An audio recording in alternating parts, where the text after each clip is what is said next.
My name is Daniel Ward. I'm 39 years old, and for most of my adult life I believed I was a man who understood stability. I built my life slowly, brick by brick, a modest but steady career in architecture, an apartment overlooking the river, and a rhythm that never strayed far from predictable. I wasn't rich, I wasn't famous, and I didn't crave much, just honesty, loyalty, and a woman who wouldn't treat my heart like a disposable object. I thought I found that woman the day I met Lena. She was 29 when we met, bright, sharp-witted, with eyes that could make any storm feel like background noise. I remember the way she smiled when she talked about her dreams, the way she really listened when I talked about mine. We fit together so naturally that, for a long time, I didn't question anything. I believed she was my forever. I believed I was hers too. People say betrayal doesn't happen suddenly. It builds quietly, like cracks in glass. At first you don't notice the fractures. You just feel something off, something small, something you tell yourself you're imagining. And I did the same. It began when she started working late. Then came the excuses, deadlines, team meetings, clients. Her phone was always face down, notifications silenced, new passwords, subtle shifts in how she dressed, new perfume, a different energy around her, like she was living in a world where I wasn't invited. But I trusted her. God, did I trust her? Until one night trust walked into a wall. Hard. It was a Thursday, quiet and remarkable, the type of night when nothing should happen. I stopped by her office to surprise her with dinner. Right before I reached the glass doors, I saw her, through the window, laughing, leaning closer than she ever leaned toward me in the last months. And next to her, Evan Blake, her coworker, the one she swore she barely talked to. He touched her waist.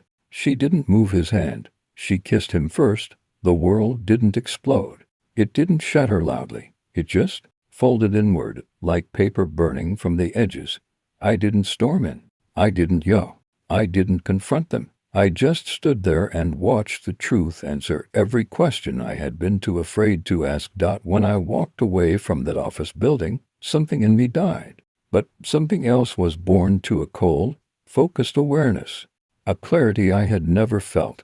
People think the worst part of being betrayed is the moment you find out. No, the worst part is pretending nothing is wrong while you secretly plan the consequences. For days I moved like a ghost in my own home, observing, collecting, listening. And Lena, she didn't suspect a thing. She came home smelling like unfamiliar cologne. She hid her smile when texts came in.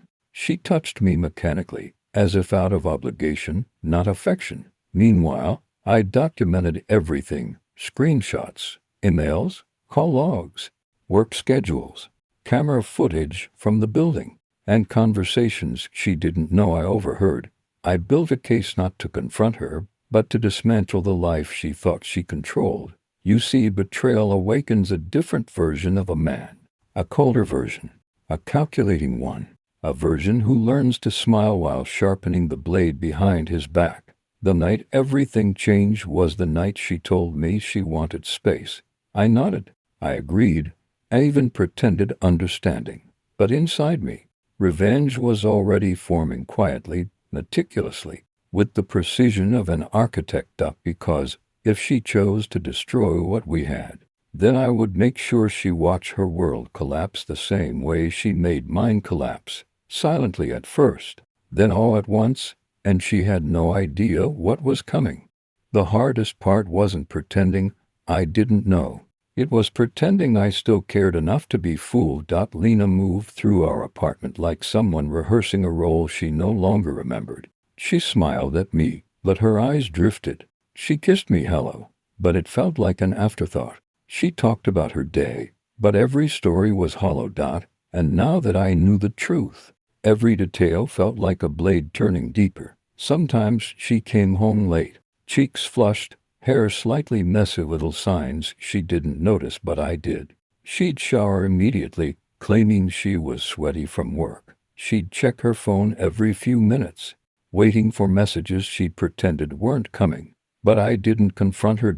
Confrontation gives the guilty a chance to rewrite the story. Silence forces them to keep lying. So I stayed silent, and silence became my greatest weapon. The first thread I pulled began my work with small things, details she wouldn't notice unless she paid attention. On. And she never paid attention anymore. I found her work schedule saved in her email. I created a separate folder on my laptop. Lena, evidence. Inside it, I categorized everything. Photos, texts, emails, call logs, audio recordings, documents from her office, screenshots of her chats with Evan. The more I collected, the clearer the picture became. Their relationship wasn't an accident.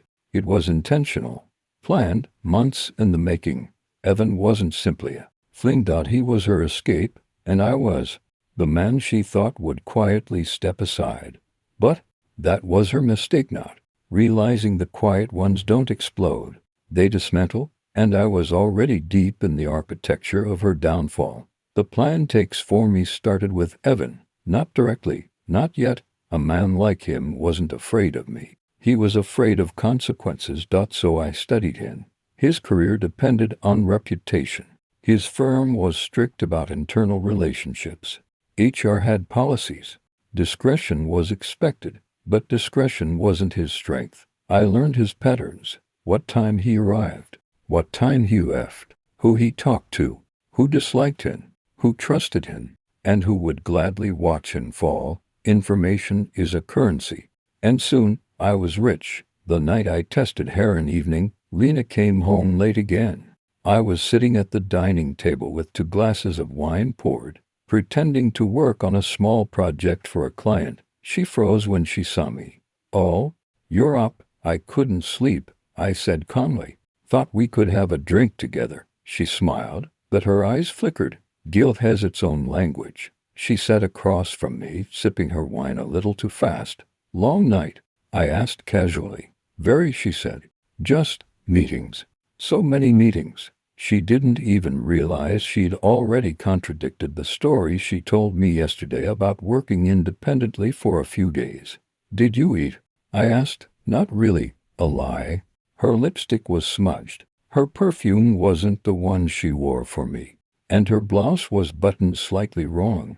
"It must be exhausting," I said softly. "Balancing so much." She stiffened. For a moment, she looked at me, really looked at me, as if trying to decipher whether I meant something else. But I kept my face calm, warm, almost sympathetic. People hide worse in peace than they do in anger. She forced a smile. "Oh, sure," she said. "I feel gross." Double quotes, "Yes. I bet you do." When she left the room, I checked her coat pocket. Her phone was gone, as always. But her second phone, the one she thought I didn't know about, wasn't. A small, sleek work-issued phone. Locked. But I already had the passcode. I turned it on. Messages from Evan filled the screen like a confession. "I miss you already. Wish you'd stayed. I love you. We can't keep hiding. He doesn't deserve you. Soon. Us." I stared at the screen for a long moment, not because it hurt, but because I felt nothing anymore.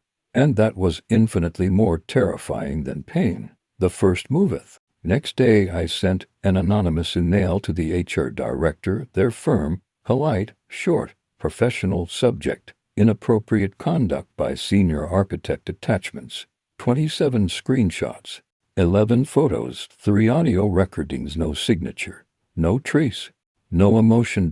By evening, the firm exploded internally. A quiet, clean explosion, the kind I specialized in. Evan was called into a meeting, then another, then a suspension hearing, all while Lena texted him, "Are you okay? What's happening? Call me.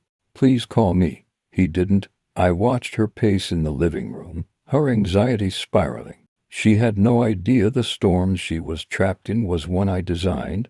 The second thread, but I wasn't done. Her best friend Mia, the one who always thought Lena was too good for me, happened to be a goldmine of gossip. One friendly conversation at a coffee shop, one strategically placed comment, and suddenly Mia felt it necessary to confess things Lena had told her over the past months. Little things. Nasty things. ugly truths hidden under girl talk, and each one of them was a spark. Mia didn't know she was feeding a fire. The night before the 4th night, Lena curled up beside me on the couch, her body tense. She kept checking her phone, waiting for a message that wasn't coming. "You okay?" I asked, gently brushing her arm. She flinched. "Just tired," she whispered. "Lies taste different when you know the truth. Bitter, thin, cheap." I kissed her forehead. She closed her eyes, leaning into the warmth she no longer deserved, and for a brief moment she looked like the woman I once loved. But that woman was gone, and all that remained was a ghost wearing her face. Tomorrow, she would learn how thoroughly her world had been dismantled. She thought she was hiding her affair, but she didn't know the truth. I wasn't the one in the dark anymore. She was, and I was the one holding the switch. Lena woke unusually early the next morning, not because she had slept well, but because Evan still hadn't answered a single message. Her anxiety leaked into every movement. She kept opening the fridge, then closing it, boiling water, then forgetting the kettle, checking her phone every 30 seconds. There's a certain silence people make when they're guilty. Hers was deafening. I stood by the counter, drinking my coffee calmly. "Rough night?" I asked casually. She stiffened. "You could say that. Something happened at work?" Her eyes jerked to mine, too fast, too sharp. "No, nothing. Just tired." Lies again. And the worst part was how easily she told them. The phone call that shattered everything at 9:12, her phone via BRATED. Not the second phone. Her main one. She practically lunged for it. I watched her expression shift. First relief, then confusion, then fear. She stepped away, pretending to check something casually, but her hands trembled. "Everything okay?" I asked, keeping my voice soft. She didn't look at me. I need to go in early today, right?" "Of course." She did. "Want breakfast before you go?" No, I'm fine." She was out the door so fast she forgot her second phone. Good. I had plans for that. Evans Ruini followed her 20 minutes later, not close, just enough to observe. At the entrance of her firm, I saw it.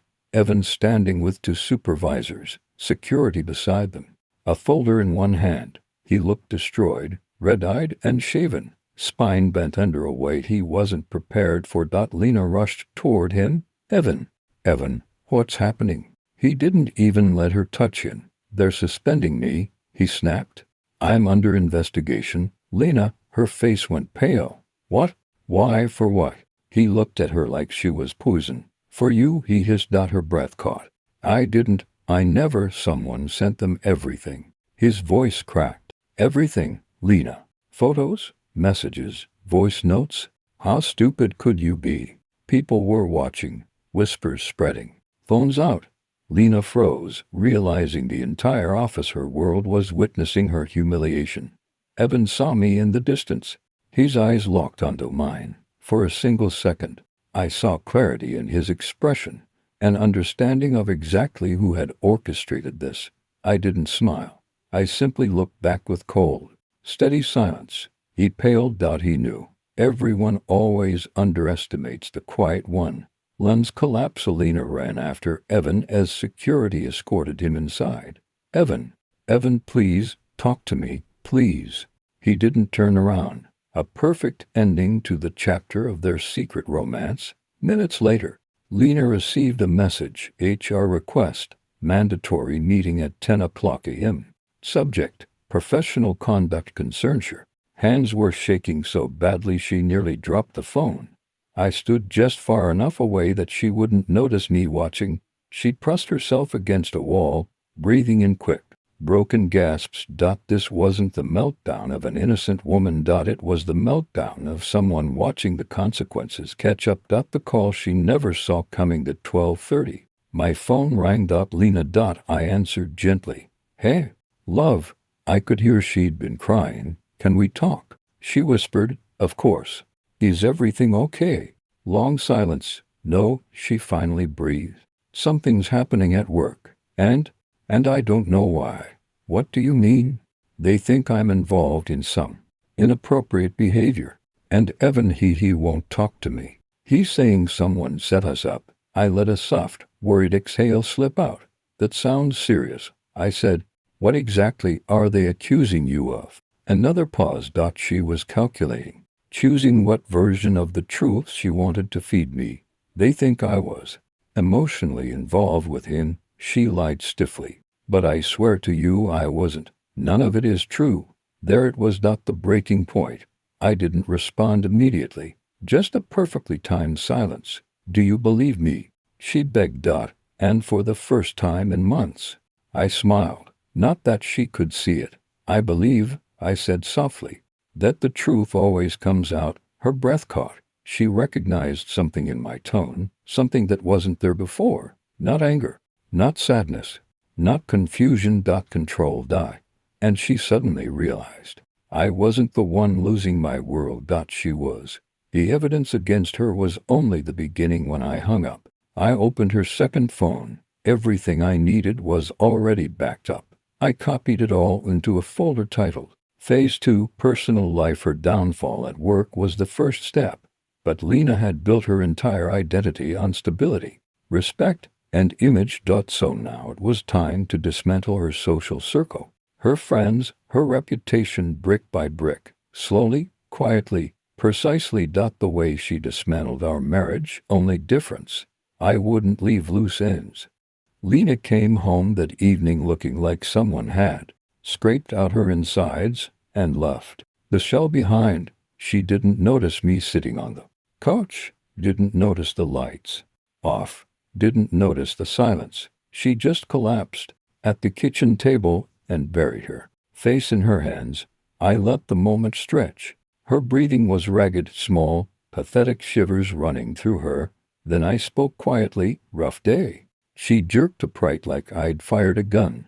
I didn't see you there, clearly. Her eyes darted to my face, searching for anger, suspicion, anything she could read. She found nothing, which terrified her even more. Do you want to talk about it? I asked, sipping my tea. She swallowed.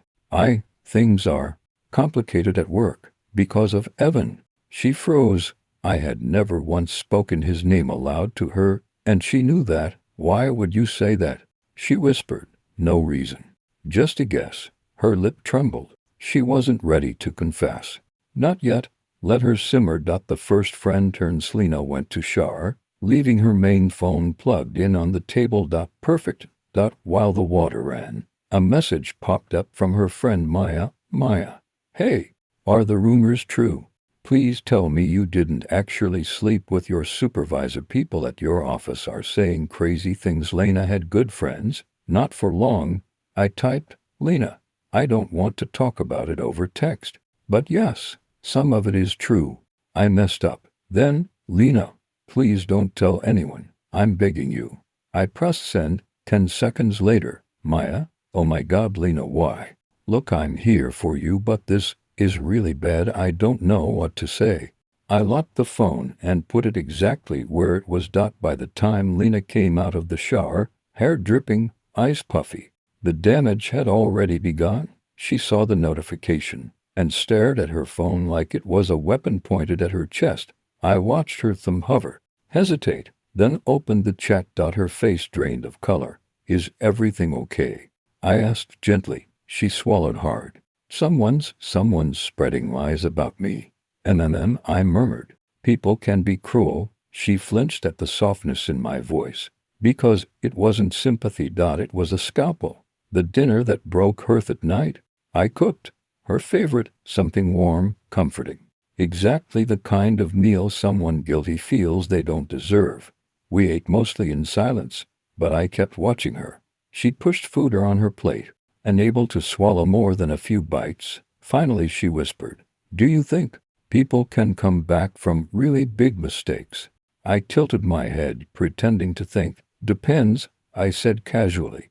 Which mistake we're talking about? Her eyes shimmered, not with hope, with fear. I'm scared, she said quietly. I feel like everything is falling apart, and I don't know how to stop it. You can start by telling me the truth. She froze. I don't know what you mean, Lena, I said softly, almost kindly. The problem with secrets is that controlling them takes energy. And you're running out. She stared at me like she finally understood something that she had never been in control at all. Not over her story. Not over her lies. Not over me. She didn't confess. Not yet. But for the first time, she wanted to. Phase 2, social collapseth. Next days were simple. Small seeds planted in quiet corners, anonymous.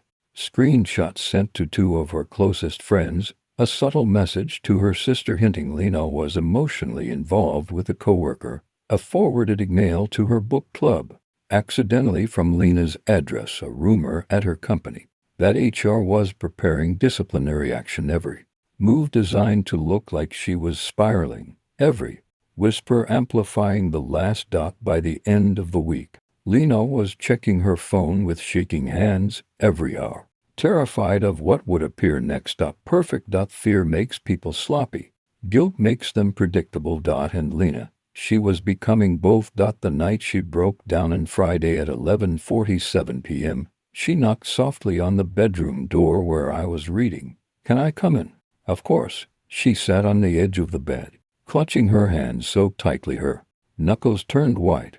"I need to tell you something," she whispered. There it was, the confession she'd been choking on for months. Her breath hitched. "I didn't mean for anything to happen," she began, voice shaking. "It was stupid, and I swear I tried to stop it." I closed the book slowly and looked at her. Calm, steady, controlled. "I know," I said quietly. "I know everything." She froze. What? What do you mean?" Her voice was barely audible. I leaned forward slightly. "I've known for a long time." Lena, silence, her face drained of all color. Her lips parted, but no sound came out, because in that moment, she realized the truth. This entire time, every day, every conversation, every tear she shed, I wasn't reacting. I was recording, preparing, planning. The world wasn't turning against her. I was, and she had finally figured it out. But far too late. Lena didn't speak for a full minute. She just stared at me with the expression of someone who finally understands that the floor beneath them was never solid, just thin ice. Cracking. Her voice broke first. "How long have you known?" I leaned back in the chair, calm, measured. "Long enough." She shook her head slowly, like she could rewind time by denying reality.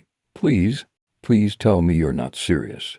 "I'm completely serious." Her breathing quickened. Her hands trembled.